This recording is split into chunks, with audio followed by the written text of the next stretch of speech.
जो आपको गलत दिशा दिखाते हैं। आपके हाथ में कोई पत्थर देता है, उसे जेल की हवा खिलवाइए।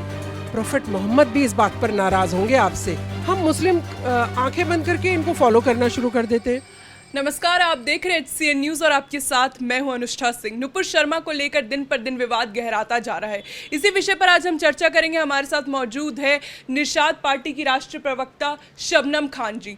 मैम, आपका बहुत बहुत स्वागत है। बहुत शुक्रिया आपका। मैम, मेरा सबसे पहला सवाल है आपसे ये कि उन्होंने माफ़ी मांग ली, नुपुर शर्मा जी ने माफ़ी मांग ली, बावजूद इसके अभी तक उनके खिलाफ विरोध प्रदर्शन क्यों?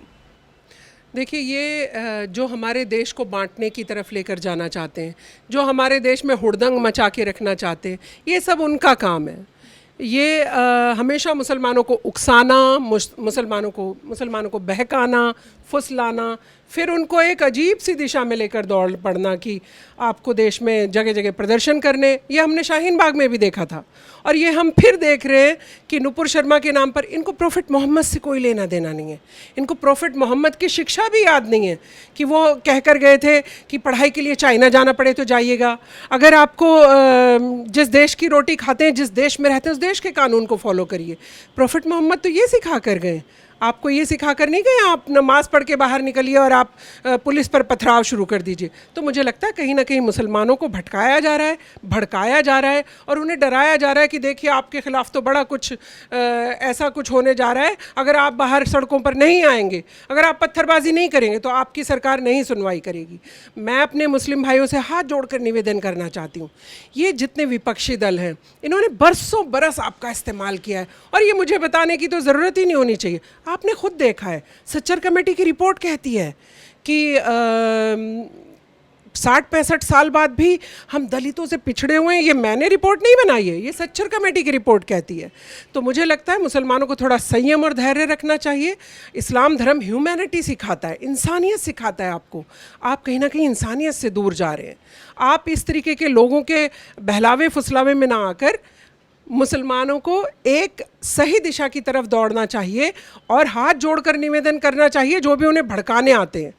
और एक मैं आपके माध्यम से जो ये मैं देखती हूँ कि फिर माँ रो रही है, बहन रो रही है, सड़कों पर चिल्ला रही हैं कि हमारे बेटे को पकड़ लिया।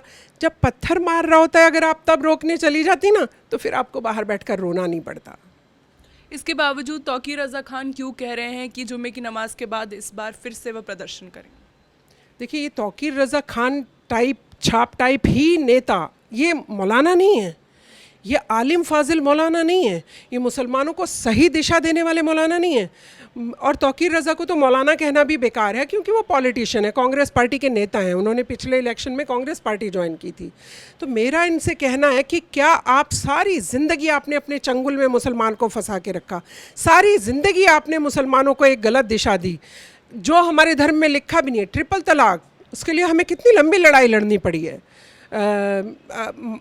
सब कहते हैं कि भारतीय जनता पार्टी ने कहा, मैं बोल रही हूँ कि कोई बेटी अगर अदालत पहुँची और अदालत ने माननीय प्रधानमंत्री जी से पूछा कि आपकी सरकार क्या कहती है, पहली बार मुस्लिम बहनों की तरफ किसी सरकार ने हाथ बढ़ाया और कहा कि हम मुस्लिम बहनों के साथ खड़े।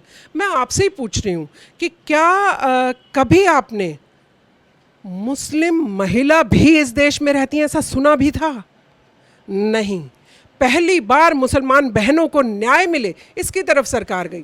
पहले क्या करते थे, 2-4 मौलाना अपने पेट मोटे किए, किसी ने राज्यसभा ले ली, किसी ने कुछ और बना लिया, मुसलमानों तक कोई फ़ायदा नहीं पहुंचने दिया, लेकिन अपने निजी हित साधे उन्होंने। तो मेरा हाथ जोड़ के मुस्लिम भाइयों से कहना है, ऐसे मौलानाओं का साथ छोड़ दीजिए जो आपको गलत दिशा दिखाते हैं। आपके हाथ में कोई पत्थर देता है, उसे जेल की हवा खिलवाइए। कोई आपको बहकाने आता है कि चलिए पत्थर मारेंगे जुम्मे की नमाज के बाद, पुलिस को पकड़वाइए उसको। आप सही दिशा में दौड़ेंगे तो इस तरीके के जो मौलाना हैं, जैसे ट्रिपल तलाक पर हमने उनकी दुकानें बंद करी, जैसे शाहीन बाग पर हमने उनकी दुकानें बंद करी, ये पत्थरबाज जो आपको बनाने की तरफ ले जा रहे हैं, इनकी दुकानें आप खुद बंद कर दीजिए। आपसे ना कोई द्वेष करता, ना आपसे कोई नफरत करता। हिंदू भाई ही तो हैं हमारे भाई, इतने सालों से आप और हम कितने प्रेम प्यार से रहते आ रहे हैं।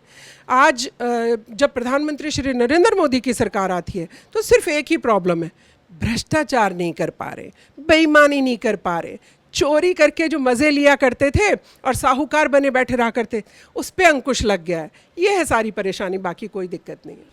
नहीं, क्या इस्लाम धर्म ये कहता है आपकी बेटी के लिए? मैं कह रही हूँ उन्होंने हमारे प्रोफेट मोहम्मद के लिए अगर कोई आपत्तिजनक टिप्पणी की, भारतीय जनता पार्टी ने उन्हें बाहर का रास्ता दिखाया। और अगर कोई बल्कि इस्लाम धर्म तो इतना सॉफ्ट और काइंड है कि अगर कोई बेटी ये कह रही है कि मुझसे गलती हुई, माफ़ करिए, तो जैसे आप में हिंदू धर्म में कहा जाता है, हमारे हिंदू भाई कहते हैं क्षमा बड़न को चाहिए छोटन को उत्पात, ऐसे ही हमारे यहाँ भी कि गलती की है, माफ़ी मांग रहे हैं, माफ़ करना चाहिए। इस्लाम धर्म को आप किस दिशा में लेके जा रहे हैं? क्या आज आप इस्लाम धर्म का ऐसा रूप पेश कर रहे हैं कि हम गर्दनें काट लेंगे? प्रोफेट मोहम्मद भी इस बात पर नाराज़ होंगे आपसे। और मुसलमानों को किसी भी ये जो झोला छाप टाइप मुल्ला जिनको आप टीवी में बैठे देखती हैं या जो इनको भड़काने का काम करते हैं, इन सब पर अंकुश लगाकर देश की मुख्य धारा से जुड़ना होगा। मुसलमान को बताना होगा हम इस देश के नागरिक हैं, सभ्य नागरिक हैं, हम किसी के कहने से पत्थर नहीं उठाएंगे। और नुपुर शर्मा हमारी बहन है, बल्कि मुसलमान भाइयों को आगे आना चाहिए, कहना चाहिए हमारी बहन है। अगर कोई उसकी तरफ आंख उठा के देखेगा तो उसके तो जो कानून कहता है उसके कान मरोड़ के सीधा उसे थाने की तरफ लेकर जाएंगे। नहीं, ये जो कट्टरपंथी हैं इनको आप हिंदू मुस्लिम आईना से नहीं देख सकते हैं। ये मुस्लिम को भी अगर कोई सही बात कहेगा मुसलमान, क्योंकि मैंने तो झेला है इनको कि गर्दन काट देंगे, ये सब मैंने तो बहुत झेला है 3 तलाक पर। इन सबको, इनको हिंदू मुस्लिम से मतलब नहीं है। ये कट्टरपंथी इतने मन से ख़राब हैं, इनकी सोच इतनी गंदी हो चुकी है कि अगर कोई भी देश के हित की बात करेगा, कोई भी अगर, हमारा इस्लाम धर्म मना नहीं करता भारत माता की जय कहने से। इन्होंने अपने आप ही एक परसेप्शन, इन्होंने इस्लाम धर्म को अपनी बपौती बना लिया है कि जो हम कहेंगे वो इस्लाम धर्म है। इसीलिए मैं हमेशा कहती हूँ आपके माध्यम से, अल्लाह का इस्लाम मानिए, मुल्ला का इस्लाम मानना छोड़ दीजिए। ये जो सो कॉल्ड मौलाना है ना, इन्होंने इसे अपनी बपौती बना लिया और जो हमें डिक्टेट करते हैं हम मुस्लिम आंखें बंद करके इनको फॉलो करना शुरू कर देते हैं। मैं अपने मुसलमान भाइयों से इसीलिए आपके माध्यम से बार बार कह रही हूँ, आप सब जागरूक होइए, समझिए। बरसों बरस आपका इस्तेमाल करके सब लोग सत्ता में बैठे रहे। उन्होंने आपको क्या दिया है? सच्चर कमेटी की रिपोर्ट दी है कि आप दलितों से भी पिछड़े हुए हो। इससे ज़्यादा भी कुछ आपको जागरूक करने के लिए कोई चीज़ चाहिए? आज भी आपको पत्थरबाज कहलवा रहे, पंचर वाला कहते हैं लोग आपको। किसने किया है हमारा ये हाल? ये तो आपको सोचना पड़ेगा ना। तो मुसलमान भाइयों से हाथ जोड़कर निवेदन है, मुझे लगता है कि मुस्लिम भाई सीधी दिशा में आएंगे और हमारे प्रोफेट मोहम्मद जिन पर ये कट्टरवादी इतना बवाल मचा रहे हैं, अगर उनके विचारों को पढ़ेंगे, सुनेंगे, ध्यान से देखेंगे, कुरान शरीफ में क्या लिखा है ध्यान से पढ़ेंगे, तो ज़रूर देश की मुख्य धारा से जुड़ेगा मुस्लिम। नुपुर शर्मा के एक बयान पर बीजेपी ने उन्हें निष्कासित कर दिया। बावजूद इसके कांग्रेस पार्टी जमकर प्रदर्शन कर रही है ईडी के सिर्फ एक पूछताछ पर। नहीं, ईडी ने आपको तो नहीं बुलाया, मुझे भी नहीं बुलाया, देश में करोड़ों नागरिक हैं, किसी को नहीं बुलाया। आप भ्रष्टाचार में अगर लिप्त हैं या भ्रष्टाचार का आप पर चार्ज लग रहा है और ईडी अगर आपसे पूछताछ करती है तो आप नाराज़ हो जाते हैं। क्यों? बल्कि अगर आप विपक्ष के इतने बड़े नेता हैं, आपको तो सीना चौड़ा करके जाकर बताना चाहिए। अगर आप कह रहे हैं मैं तो बिल्कुल निर्दोष हूँ, मेरा तो कोई लेना देना नहीं है, मैंने सिंगल रुपया नहीं खाया, अगर आप इस तरीके की बात करते हैं तो आपको ऐसे आडंबर की ज़रूरत नहीं है। आपको देश जलाने जाने की ज़रूरत नहीं है, देश में हंगामा बरपाने की भी ज़रूरत नहीं है।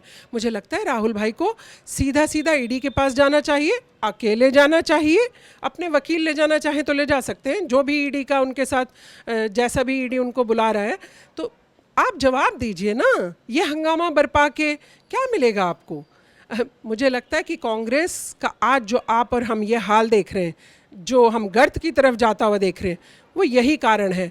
सिर्फ अपने लिए इस्तेमाल करना कार्यकर्ताओं का, कार्यकर्ताओं को पानी भी ना देना। वैसे क्या राहुल भाई, मैं आपके माध्यम से पूछ रही हूँ राहुल गांधी जी से, क्या राहुल गांधी जी वैसे किसी कार्यकर्ता से मिलते हैं? कार्यकर्ता छोड़ दीजिए, बड़े बड़े दिग्गज नेता कांग्रेस के सिर्फ इसलिए पार्टी छोड़ गए कि उनको टाइम नहीं दिया गया मिलने का। और एक बड़े नेता मिलने गए तो वो कुत्ते से खेलते रहे, लेकिन अपने लीडर से बात नहीं की।